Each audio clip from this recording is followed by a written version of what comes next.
Recently, I received a couple of awesome Spellbinders dies from the Wine Country collection by Stacey Caron. The Shapeabilities Labels 59 decorative accent etched dies, which I will use later to create an elegant, quick, and simple card. And the Card Creator Time for Wine A2 card front etched dies, which I will use now to create a more intricate and detailed card.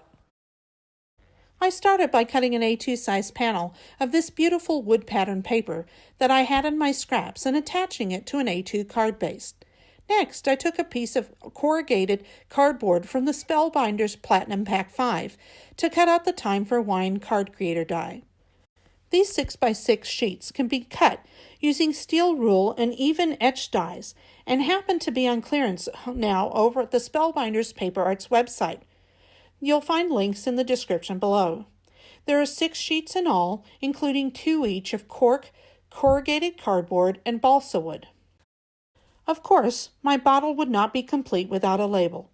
I took this cute Live, Love, Laugh stamp from, I hate to say I don't remember where, and hand drew 2 lines around it to create a label for my wine. A little bit of antique linen distress oxide ink sponged over the white cardstock I had stamped on gave my label just the right vintage look I wanted. I also ran the Card Creator die through with an olive-colored cardstock and then cut away everything but the bottle. I covered the bottle in Nouveau Crystal Glaze and set it aside to dry. This would create a glass-like look for my bottle. The next step was to create some wine. I took the R89 deep red Copic marker and colored some wine directly on the cardboard glass. To create wine for my bottle, I placed the cardboard Card Creator panel over a piece of white cardstock and traced the areas inside the wine bottles. I then used the R89 marker again to color in these spaces, and then covered all 3 areas and the wine glass on the corrugated cardboard with Nouveau Crystal Glaze and set that aside to dry overnight. The next day I went back to my project and got everything ready to assemble my card. I had my wine bottle, my Card Creator base with the now glass-looking wine glass, the red wine to fill the bottle, and also I die cut the bottom of my card out of the Tim Holtz Craft Silver cardstock to paper piece the tray onto the bottom of the card. I applied glue to the back of the Card Creator cardboard base and attached it to the card base over the wood paper, and then attached all of the other elements to the front of my card. I topped off my bottle with a small piece of cork and filled in the wine glass with Nouveau Crystal Glaze, and after drying again, this card was done. I'm pretty happy with how it turned out. What do you think? For this second card, I used this beautiful 6x6 paper pad that I found at Michael's.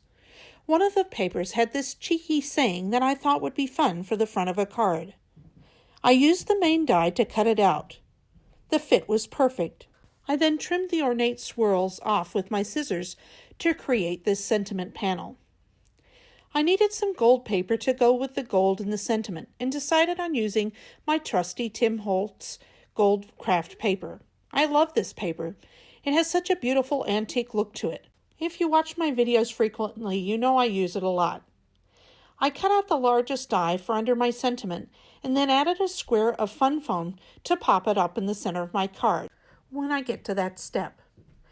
Next, I cut a 6x6 square of gold craft paper for the bottom layer of my card front and cut out 4 of the small corner dies from the center before adhering it to my card panel. I then took this beautiful paper from the paper pack for the next layer, cut it to 5 3/4 inches by 5 3/4 inches, and attached it to the card front. Now it's time to add this beautiful center panel and attach the sentiment to the center with a dotted tape runner from Tombow. The final step to finish this card was to add the 4 corner pieces, which I also popped up with little foam squares this time. This is my favorite part of these Spellbinder dies. All you need is pretty paper, and you can put together a beautiful card in a matter of minutes. I hope you enjoyed the cards today. It had been a while, but life was just getting in the way too much, so I needed to take a break. I'm now back and will be posting videos more frequently. Thanks so much for your patience.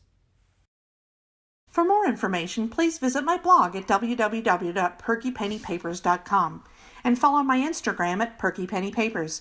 If you enjoy this video, please like it and share it, and subscribe to my channel to see when new videos are uploaded. A list of supplies is available in the description of this video.